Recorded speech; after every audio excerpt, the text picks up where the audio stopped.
Hello everybody, I'm going to go over a game I had on July 17th. The reason I'm posting this video is my endgame was very weak on this one. I still won the match, but I really had a difficulty finding the checkmate solution.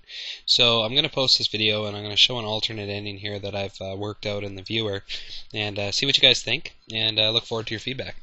So I'm jrobi and I'm black. My opponent opens with knight f3 and I go to f6. Goes to g3, e5, making a push for the center, pulls his bishop out, and then d5. From here he goes to d3 with his pawn, and I bring my knight out to c6.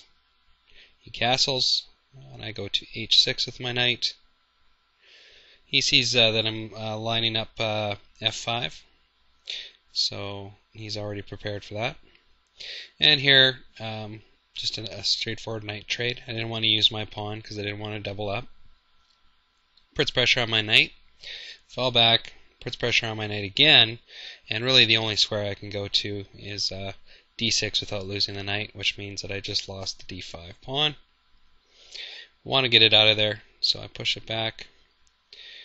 Now here I took with my knight in the match because I wanted to have access to these squares.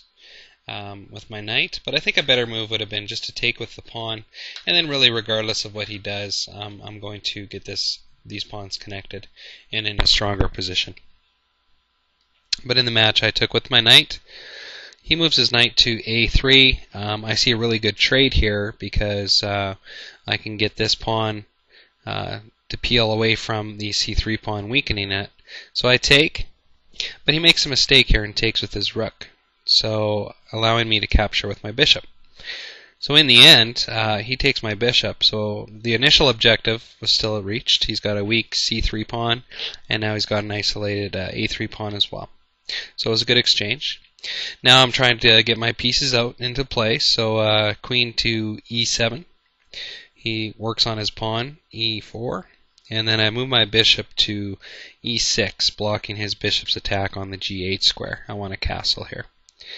He lines up my weakened pawn here, and I decide that I'll let him have it. He takes. Now the reason I did that is because I could just move my rook to the c file here, and this piece is not protected, and this is a weakened pawn. Initially he tried to strengthen the bishop, but I just moved the queen to d6, and that was a losing exchange for him. So he pulls his bishop back and allowing me to take that passed pawn. Puts his bishop to b2. I move my rook to b3.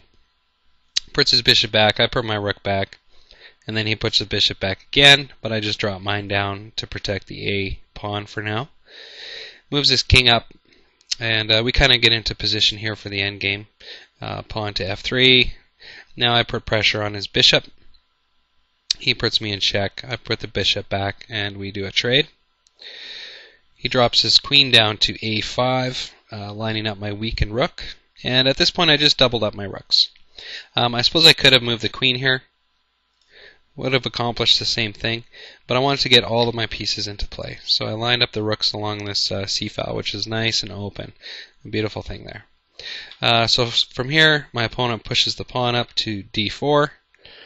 I put into check, and my opponent moves his king down, allowing me to take the bishop. I think a better play would have been rook down, forcing either a trade or me to back off. But he doesn't do that. He just moves his king down, allowing the bishop to be taken. Moves his pawn to d5, and I just block with my queen for now. Moves his queen to a4, bishop to a2, or sorry, rook to a2. Queen takes the weakened pawn on the e7 square. And rook takes. Now he's not going to take the rook, obviously, because he would just lose his queen. So he moves his queen to b7, attacking my other weak rook. At this point, I just put my rook on b8. Now the queen's protecting both rooks, and his queen is under attack again. So he offers a queen trade, and when I saw this, I was a little surprised. He's down a rook. Wasn't too sure, if that was the best move for him, but I did see a great opportunity here to get rid of that passed pawn. So I go with the queen trade, he takes, and that passed pawn now is done. There's nothing he can do to save it. So he moves pawn to h4, and I take that pawn. Moves pawn to f4, put him in check, and now you're going to see the convoluted endgame. I'm going to go through this pretty quickly because there's a lot of moves. So check, drop. Now here, if he would have moved a pawn, it would have been over. Like that. However, instead, he moves his rook. So I put him in check and start attacking his pawn structure. I wasn't exactly sure how I was going to put him in checkmate at this point, so I figured the best bet would be to clear off his pawns, which is what I did. And I was still having challenges thinking about how I was going to checkmate him. So what I did is didn't want to run out of time, so I just decided to promote a piece, and with short rapid moves. I was not happy with my play at all in this game. And at this point, here's your forced promotion. He makes a little mistake and loses his rook. Wouldn't have mattered anyway. And that's how the actual game played out. Way too many moves, very poor endgame.